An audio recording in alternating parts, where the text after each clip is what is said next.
you go the direction you're supposed to go in, and the road is going to rise up and meet you at your feet. That's firmly what I believe. Like, the path may not be there. The road may not even exist. But if you're going in that direction, it's going to rise up. It's going to meet you with every step. So make a road. There you go. You got to make your own. So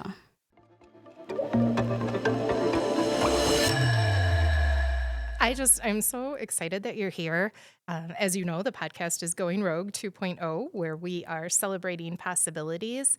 And I think back to when we first met, it was thanks to social media. It was. Yes, such a powerful tool that who would have guessed? Who would have be predicting that this would be possible, that you'd be here on the Going Rogue podcast? And that was about 2 years ago? I think we just had our anniversary. Yeah, because you got curious and you reached out with Grand Haven Informed on Facebook. I did. And it was, I don't recall if I had made a post. I might have made a post. And I think Holly had replied to it. And I was looking for a financial advisor, finance help, kind of sidekick guide type person. And I'd been doing my own research and nothing was really landing. So I'm like, let me just put my feelers out and see, like, locally. I wanted something local, somebody that was around here. And so I figured I'd put some feelers out, see what people had to say. And I don't know if that was like Holly's elevator speech or what it was, but I was like, I like this. And then I think I probably went to the sign up for, free consultation type page, and it was like judgment free. And I was like, yes, that is the zone I need to be in. I need to be in the no judgment. What do we got going on? Where do you want to be? That's stuff. Right. Well, I'm glad that you embraced that, and it led us to Going Rogue 2.0, where we are celebrating possibilities with Yusra Kauppila, and she's a woman of many talents. We were already predicting there may be a repeat guest on the show featuring Yusra.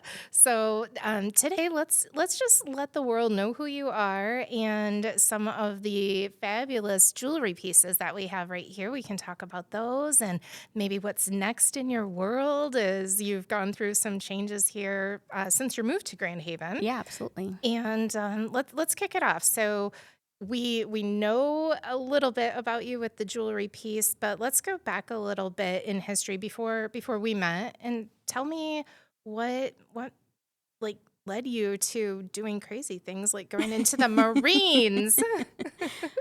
So I enlisted in the Marine Corps. I think the week after 9/11. I think I was in college at the time when that happened. So it was a really interesting experience for me of actually sitting in kind of like the commons area where you'd like have your coffee or tea or breakfast or whatever before going to class.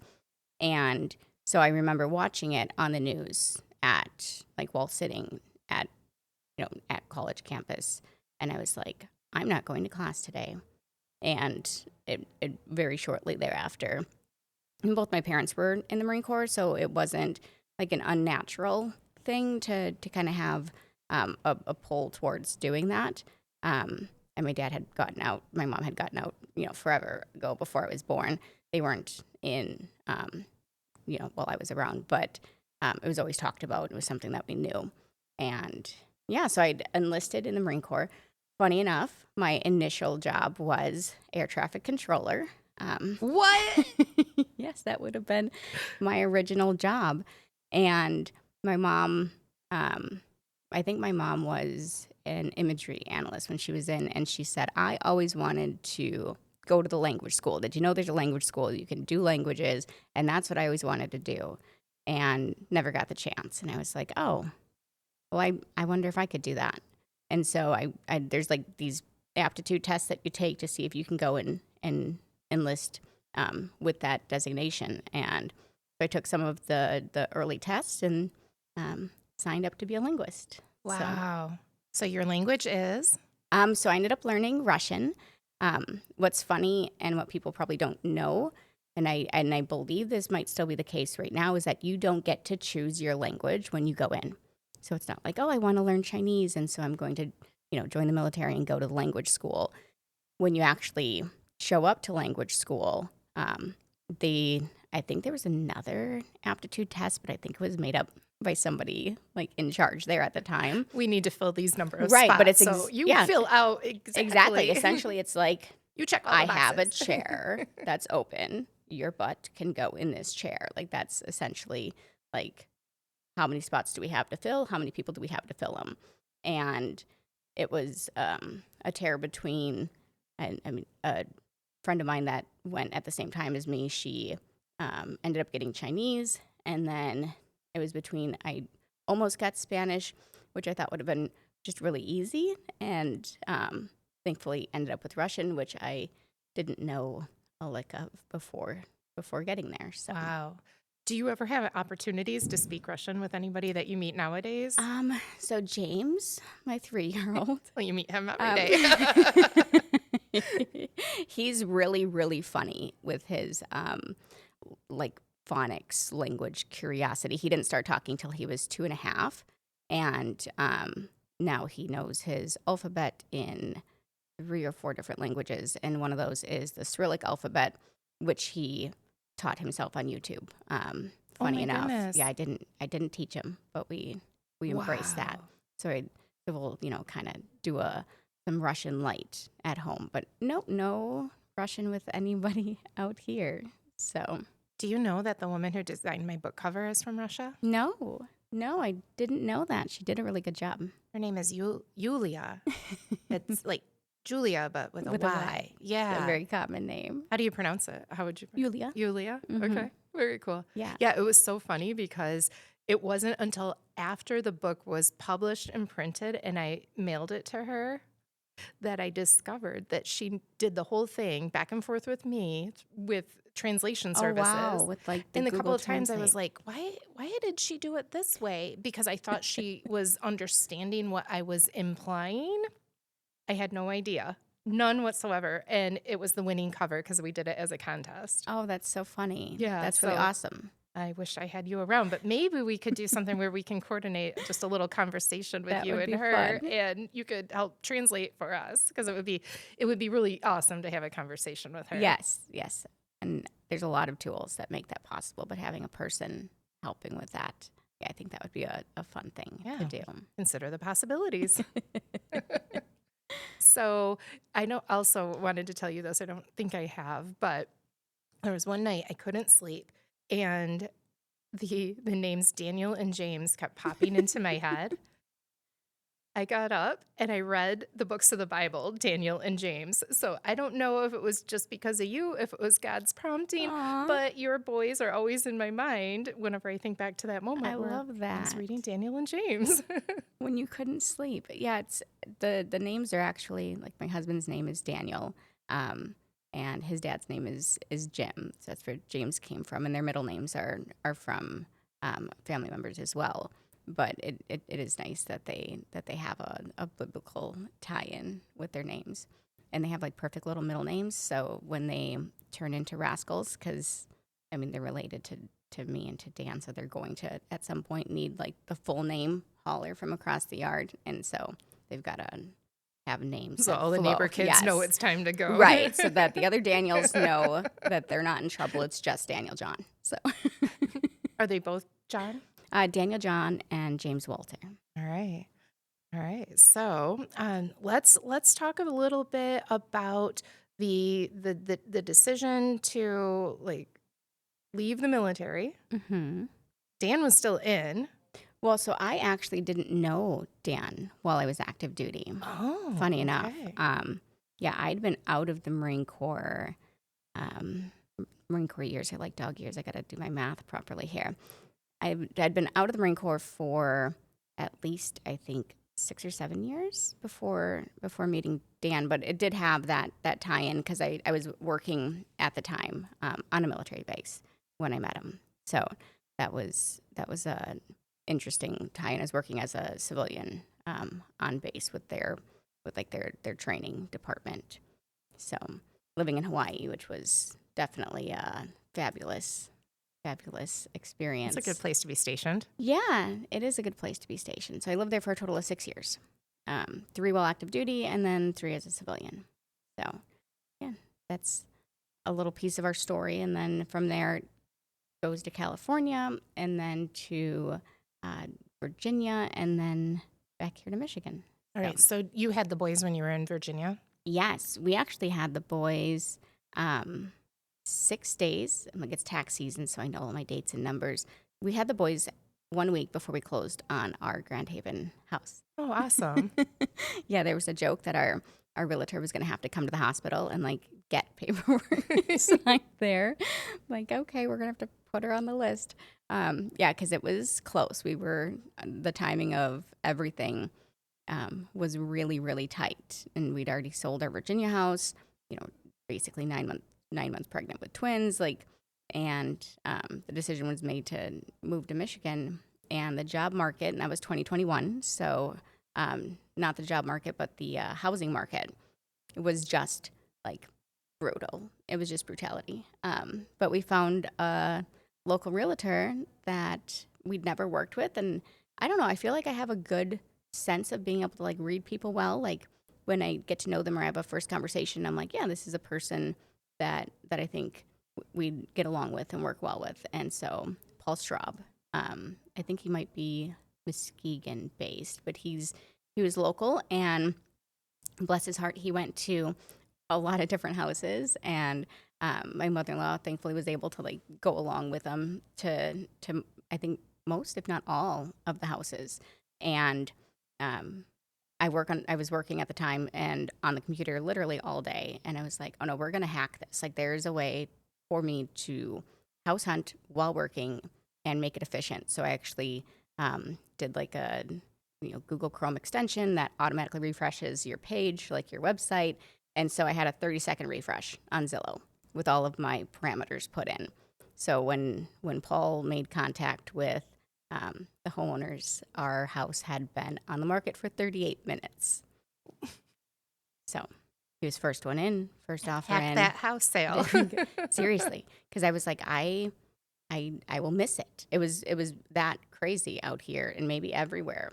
And we were selling a house at the same time, so we did benefit from that seller's market momentum.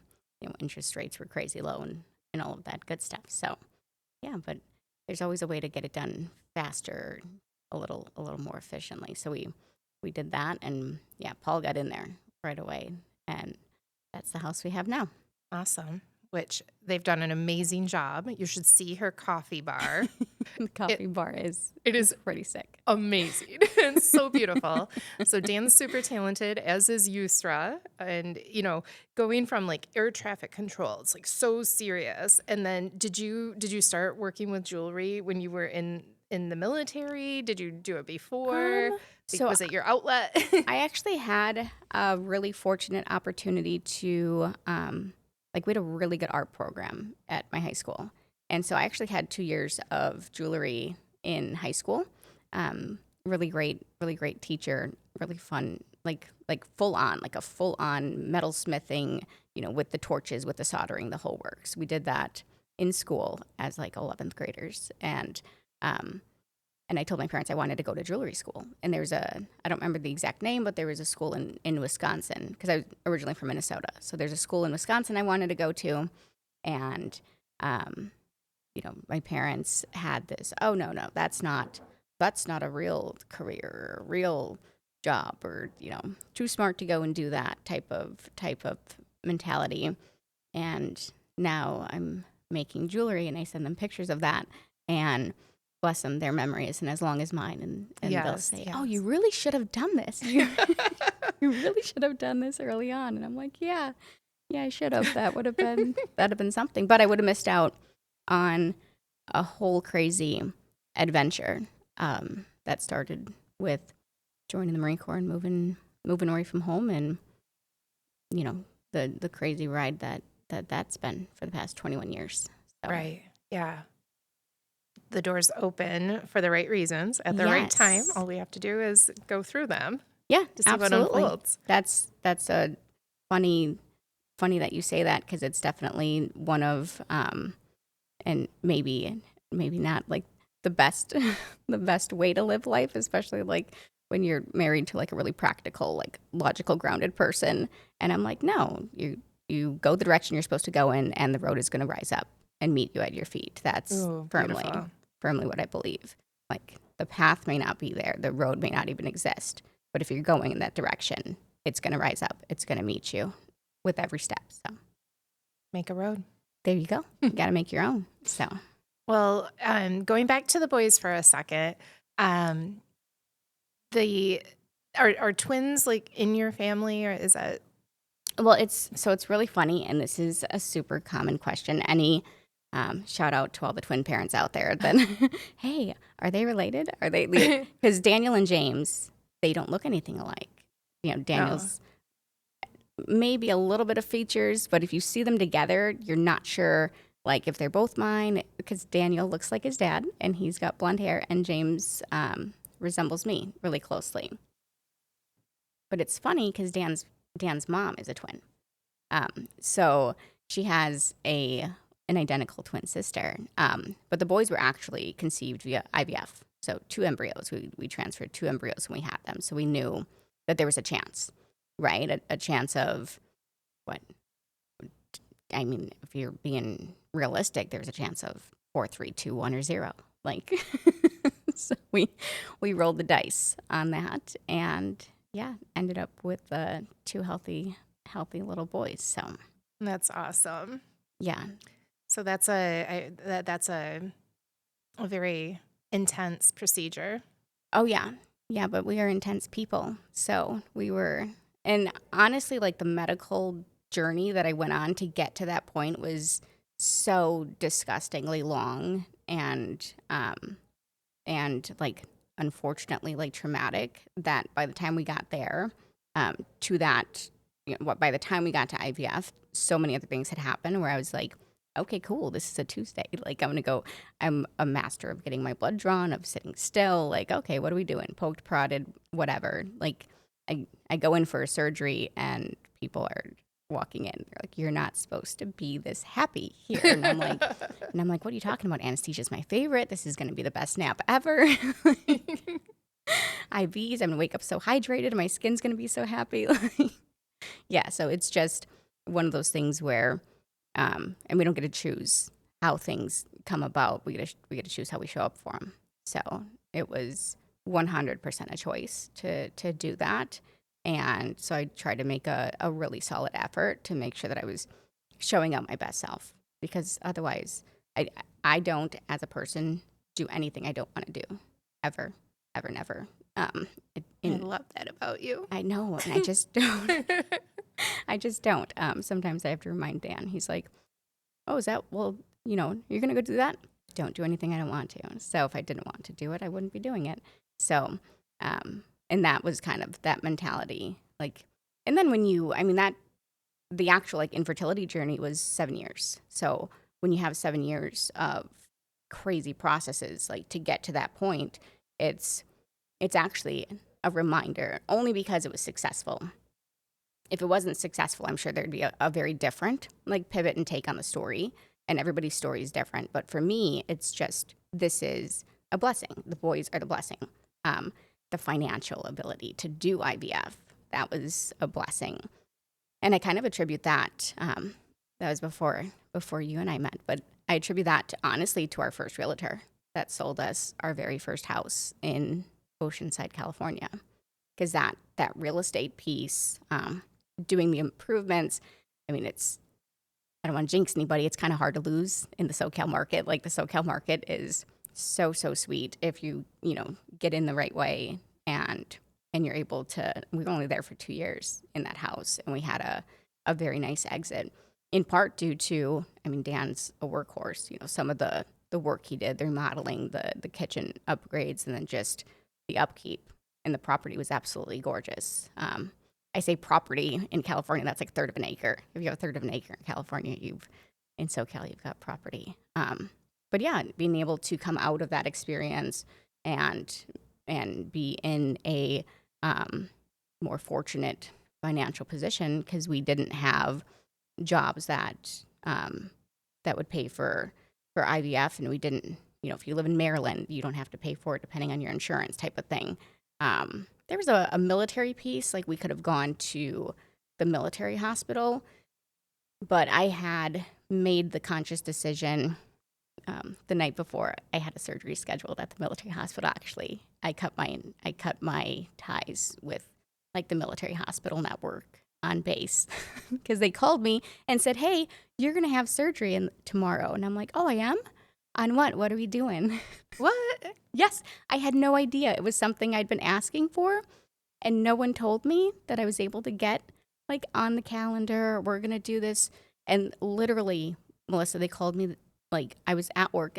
Back then, I was working as a paralegal, which is one of my 42 talents. And so I was working as a paralegal, and they called me while I was in the law office, and they're like, "Hey, we're gonna, yeah, I just want to let you know, you want to stop eating at 8 o'clock." And I'm like, "What are we talking about?"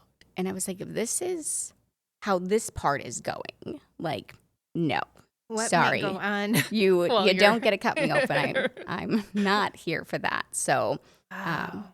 because yeah, all it takes is one bad surgery, one bad procedure, one bad overzealous or overconfident doctor, and you're left with the pain and the outcome of that. And so that was really a turning point for doing my own research. And as you know, I'm a nosy little bee, and so getting into finding the groups on Facebook or finding the different pages, like where's the information and who are these doctors and what do they specialize in. And so that was like a very take hold of your own medical journey type moment for me. And that was in heavens, I think that was in 2017, I think is when that was, or maybe even 2016, because we were living on base in California at the time when I was working at the law office. So Well, and I'm glad you shared that because I think so many times we just assume that because somebody has a title, designation, they wear a certain uniform or lab coat or a suit, hmm that they are an expert. But I love it that you go back to your intuition as well when you were choosing your realtor for moving to Michigan and looking at what you were feeling in that moment when they said you're having surgery tomorrow. hmm We do have to advocate for ourselves. We have to absolutely. ask questions. I always love the idea of a mastermind. When you put two heads together, it's as if you had three or five hmm because one idea breeds another. And so when it comes to our healthcare, we have to advocate for Oh ourselves yes, and the financial piece of that. we get like you get one body, you get one health, one longevity. And I guess the funny way regarding the finances is you get one financial health as well. And that longevity and those decisions that are made um, for you or for yourself, they have lasting impacts. And so yeah, it's definitely important to trust your gut, advocate for yourself. Um, you don't People aren't always going to have like the means to do what they need to do, and I think it's just a matter of deciding like what's important and what can be sacrificed. And when it comes to the military piece, I grew up. I mean, both my parents were Marines, so we can just leave the imagination open for how strict of a house I grew up in. You're used to doing what doing what you're told, not asking questions, falling in line. Yes. That's the military kind of mentality there. And there was a piece of that. I mean, when I was active duty, I mean, I got the smallpox vaccine, I got anthrax vaccine, I got vaccines where I'm like, I don't get a choice to say no. I mean, can I see the paperwork on like can I see the research on what that's doing later on? Like you don't get a choice. You literally stand in line, get your shot, and go about your day. And so having that idea that oh no, these are people of authority. Doctors are people of authority, and I have to fall in line with what this plan is. And so it was. I think and I probably still had some of it in me while I was in the Marine Corps, but I try to keep it a little bit more low key. Outside of the military, I get to really embrace my defiance and question authority. Ask why. Can you bring me the data? I'm very data driven. Like where's the paperwork? I want to see the research. I want to see the background. So being able to say, nope, I'm not going to go to military doctors anymore for this piece. They're fantastic military, active duty, and civilian healthcare providers. But the entirety of the system, just like the healthcare system as a whole, is broken, and a lot of people feel like they don't have a choice to say, okay, I'm going to go to a different system. I'm going to And explore my options. absolutely. Compare. Yep. And so I was in a position to have options, and I took my care off base to UCSD Medical Center, is where I was in California. So found that doctor through a Facebook group. When in doubt, ask out on Yes. Facebook. Powers of social media. That's right. And now we have AI. I mean, maybe you could have had way different outcomes. I don't know. It depends on which variation of grok you're talking to. I mean, I wouldn't talk to conspiracy grok about my my healthcare. Did you know that there's different groks? There's different ones. No. Oh no, I was trying to like really resist the AI move, and then Dan played the like conspiracy grok AI for me, and that lady, we're on the same vibe. Like we're vibing on the same level, her and I. So question everything. Well, and you know what? That's what I'm doing now because there's so much chatter and negativity, and I always try to go, okay, but what's the real story, or what's the story behind the story? You know, I'm running that in my head as somebody's having a conversation that I'm listening to or involved in, and they're like the headlines. If you are just a headline reader, and that's how you gain your knowledge, Yes. your depth of knowledge Mm-hmm. may be pretty superficial. Yeah. Because if you read to the very last sentence in an article on the internet where everything is true, right? Absolutely. And especially if you're looking at the headlines, it was Yeah. in the news. But if you read to the very last paragraph or sentence, there's the point that is actually the truth or potentially the truth. And the headline is just creating sensationalism. And so I always look at things from multiple perspectives before I go with my gut instinct as to Yeah. what's As you should. actually the truth. Yeah. If you're just reading the headlines, you're like a clickbait eater. Like that's it. Just chomping on clickbait all day long. Headlines are meant for that. Yeah. I always think reading the full article and then another one from a different point of view is probably where you get there. You know what a fun thing I'm doing these days? Tell me. Not watching or reading the news. Like none. Like it's on in the evening. We got a few shows that we like, but usually like even my the jewelry is called Nightbird Jewelry because I'm always doing stuff at night.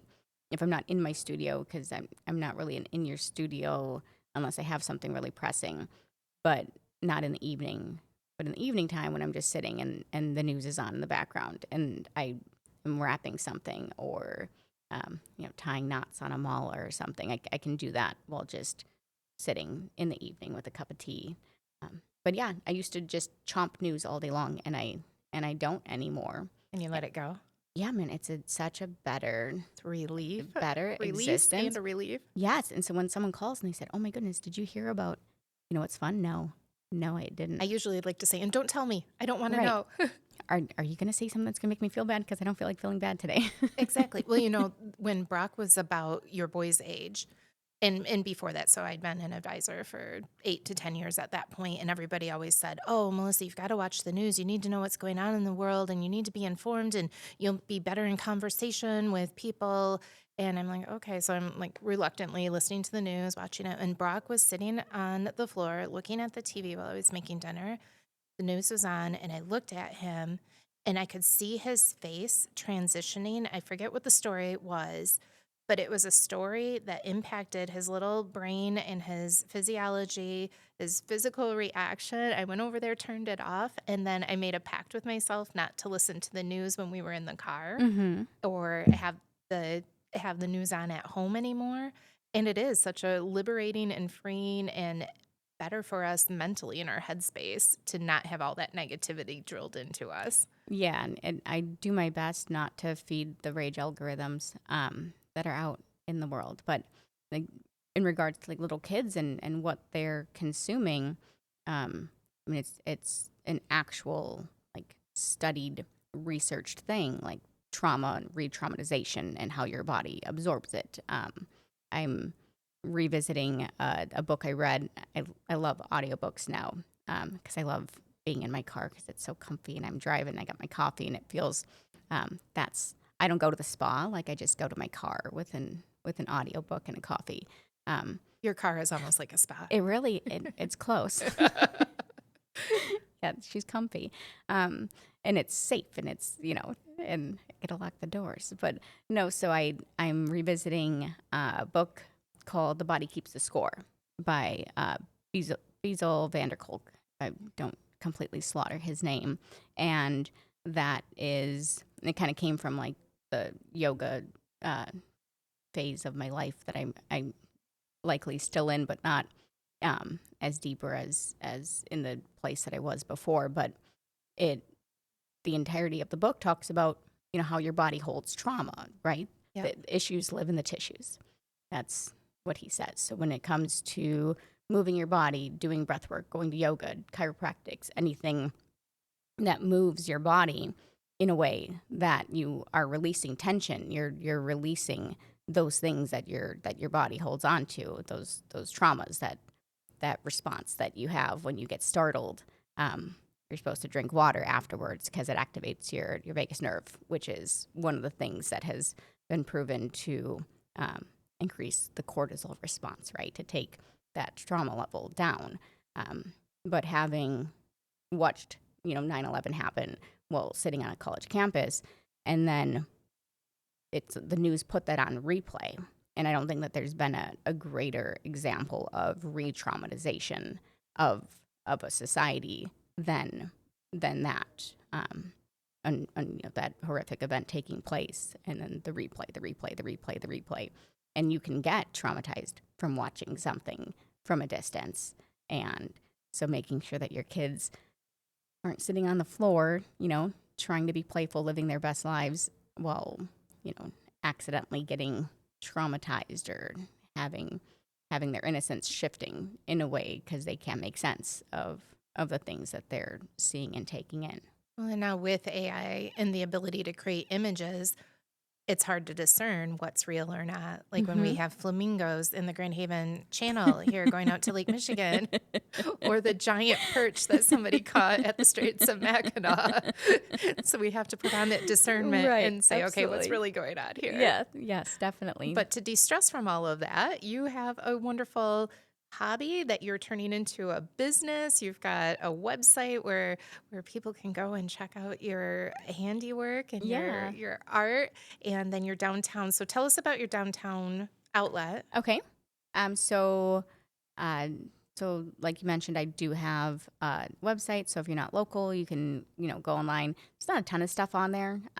But as I make things, and then I convince myself that I don't need to keep everything I make. It's my struggle. I don't make anything I don't like. It's your So artistic hazard. exactly right. That's how that goes. And so right, like an artist wanting to keep every single painting until they run out of wall space.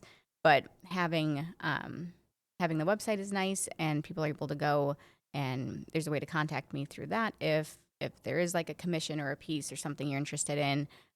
A lot of stuff I do is one of, so I can't recreate any of it. And do they Um, evolve as you're creating the piece?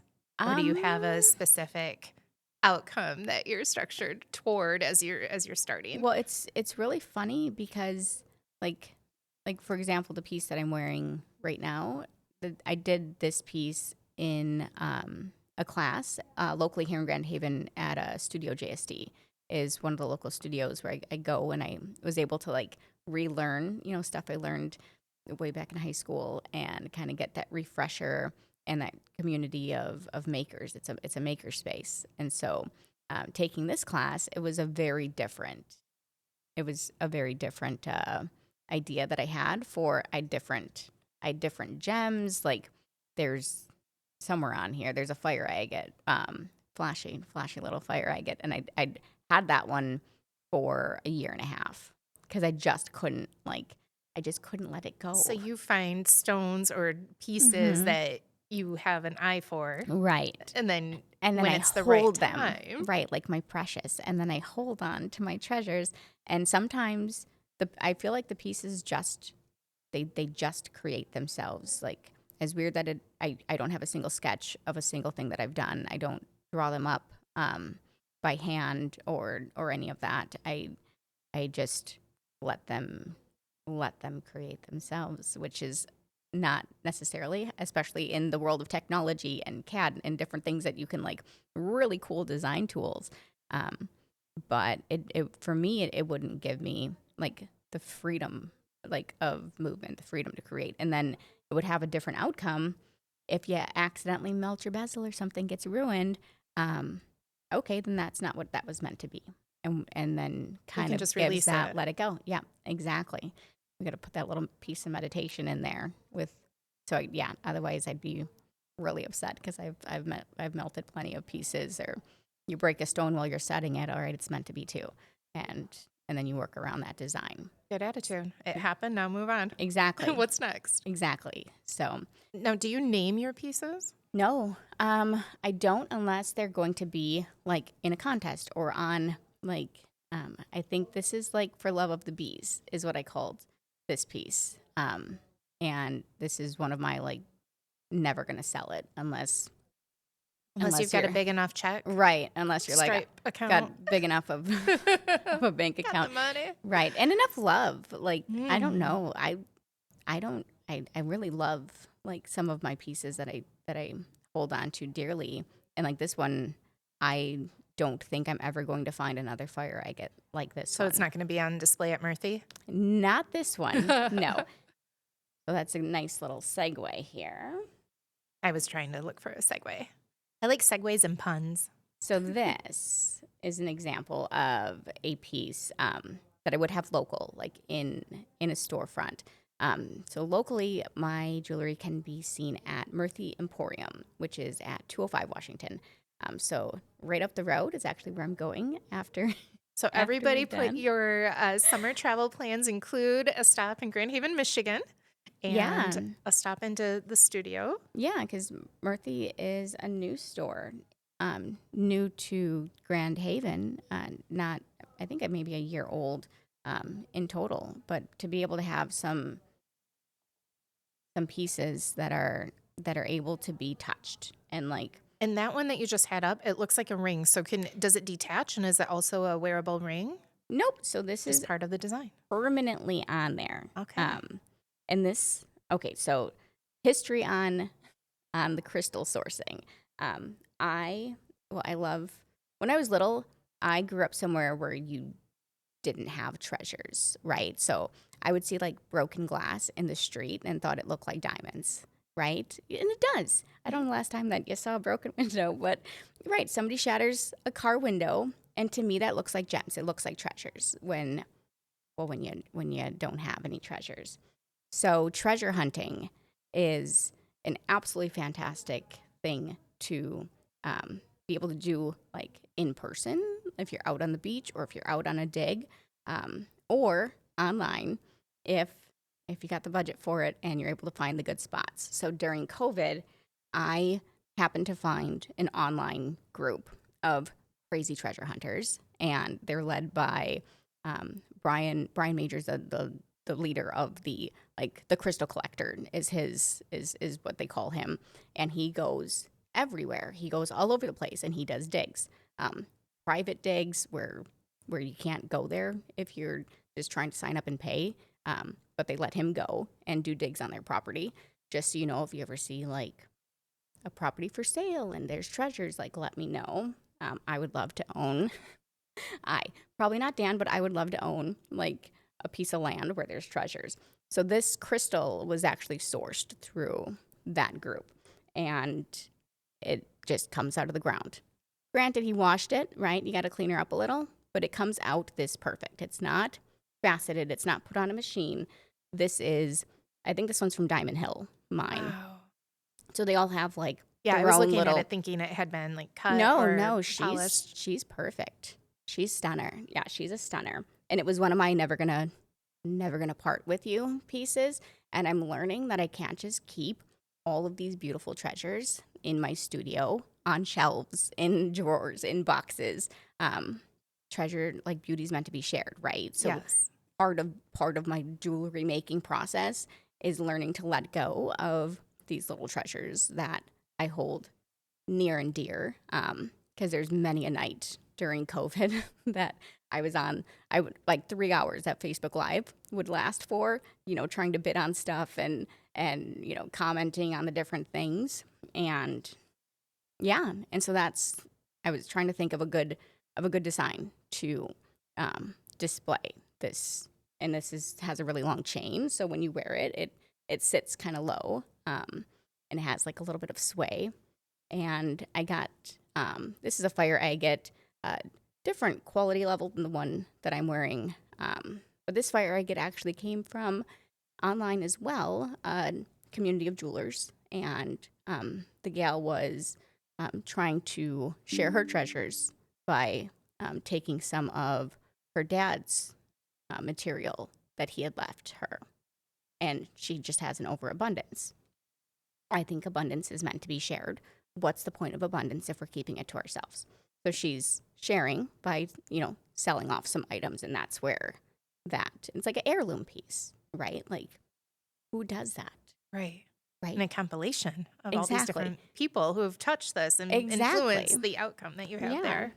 So the story and the history of where things come from. Yeah, there's a lot of history. But yeah, What's next? What's down there?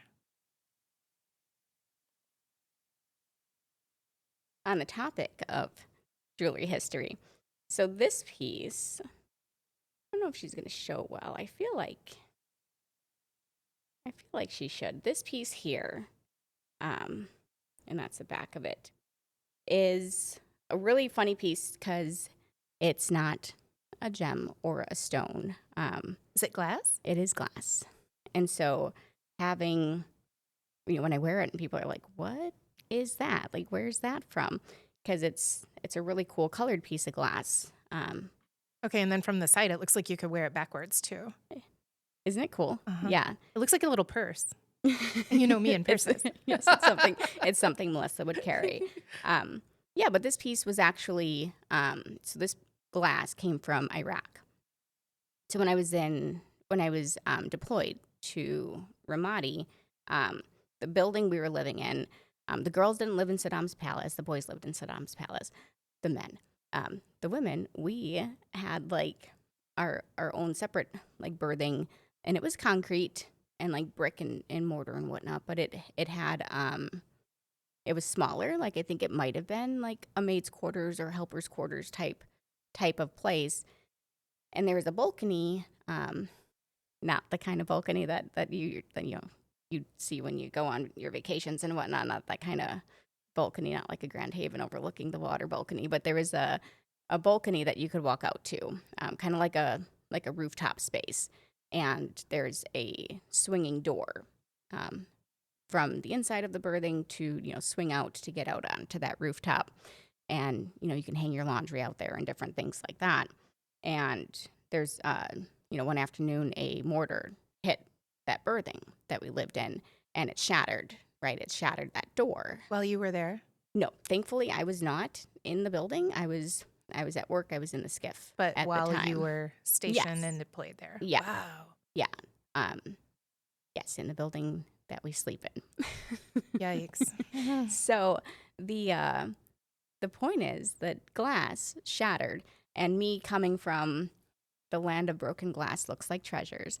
I was like, this is really cool colored broken glass. And you hold it up to the light, and there's like a grayish, almost like it wants to have some purple sort of tint to it.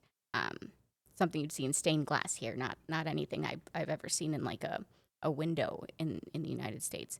And so I took a gallon Ziploc bag and I filled it with broken glass, and I brought it home with me.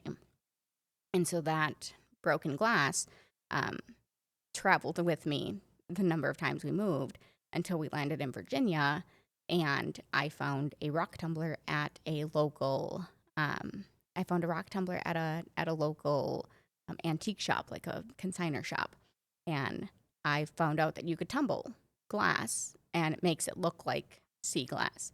Now, it's not actual sea glass. The sea glass aficionados, they would get upset if you try to pass your tumbled glass off as sea glass. It is different. So there's a disclaimer. There is a Okay. disclaimer that it is not actual sea glass. It is tumbled Iraq glass left over from a mortar attack. So, and I carried that broken glass for 20 years before I finally turned it into a piece of jewelry. And this is the only piece I've made. With it, I have a whole pile of it waiting for it to decide what it wants to be. But it's kind of nice. It's a reminder that beauty's everywhere, for one. And for me personally, a reminder that I've been worse places and I've done harder things. So, yeah. So That if somebody was interested in a piece that you designed, they could commission you to... They could commission a Right, piece. Right. And Yusra's links will be on the show notes. So keep that in mind. Yeah. Check out the show notes if you're listening or watching. Especially if you're just listening, you need to go and see her stuff, either in person at Murthy or online, and maybe even some other way that you might see her. Yeah, Do you you have never any know. shows coming up this summer? None coming up. It's funny, I was just talking about needing to get online and see. There's a whole process, like of you get online and you pay, and they want to see pictures of this and things. You know, what's a picture? Let me see a picture of your booth, and I'm like, my booth from when I've never done a show before. Like, so literally, Let me just whip that up. yes, knowing Dan, this You is not could. going to You guys surprise you. could. He literally set up a market. We got all the materials, we got everything that we need, and he set up a mock booth in our garage to take pictures of, so that You guys are such a team. we have a picture of a booth. Because if you've never done a show before, what booth, right? Right. Like, hey, Melissa, let me see a picture of your book cover from your last book that you haven't written yet, so that I know that I want to take you on to create your new cover. Like, that's silly.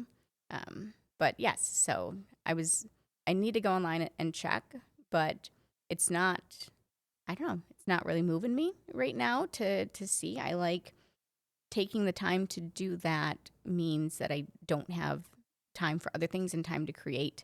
And then that, how much effort there needs to be an ROI, right? Like, what is the return on that investment? And even if it's a $25 show and I'm local, so I don't have to travel, I don't have to go anywhere. But time is money, and my time, for me, because I've used up so much of it, the word frivolously comes to mind, but obviously you know my work background, so we weren't frivolous, but maybe not serving like myself the best. And so I'm a fierce protector of my time and my efforts and my energy.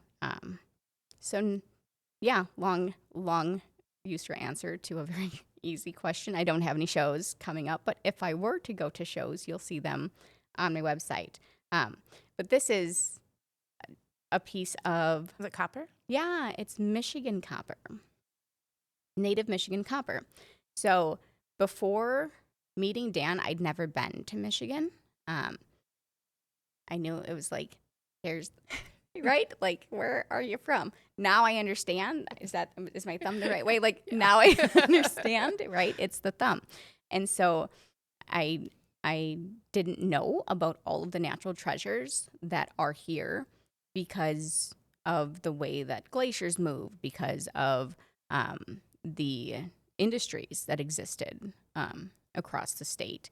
And I have a copper supplier, just like I have a crystal supplier, and Baltic Rocks is what her and her husband's business is, and they live in Keweenaw Peninsula. Yes. If I said that properly. I always slaughter them. So they live up in the Keweenaw, and they make their life digging for treasures and going out treasure hunting in real time, in real life. And so I have a lot of like native Michigan. I mean, like, this is a native Michigan greenstone, which is actually the state gem of Michigan. I wonder And if in a trivia question, most Michiganders would know that. yep, cholesterolite. It is the green stone.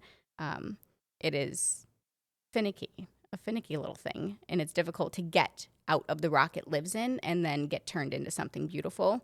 And I do love a challenge, so I've taken a liking to buying the basalt is the host rock that cholesterol lives in if you're lucky, and you have to like literally like chisel it and break it, and it's dirty and it has like a weird smell. Yes, so if you're ever looking for greenstone, the basalt stinks. You'll know it when you smell it. But taking things that might have been ugly or useless and turning them into pieces of art.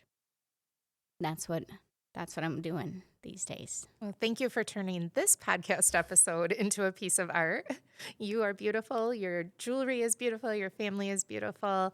And it's been a true honor to have you on the show. Thank you. You're welcome. Why don't you just wrap up with, again, going through your socials, which platforms you're on, and your website? Yes, you can find me on Instagram and Facebook at just look up Nightbird Jewelry. And if you're looking for the website, it's just nightbirdjewelry.com. And we'll have that in the show notes. Thanks for being on the show, Yusra. Thank you.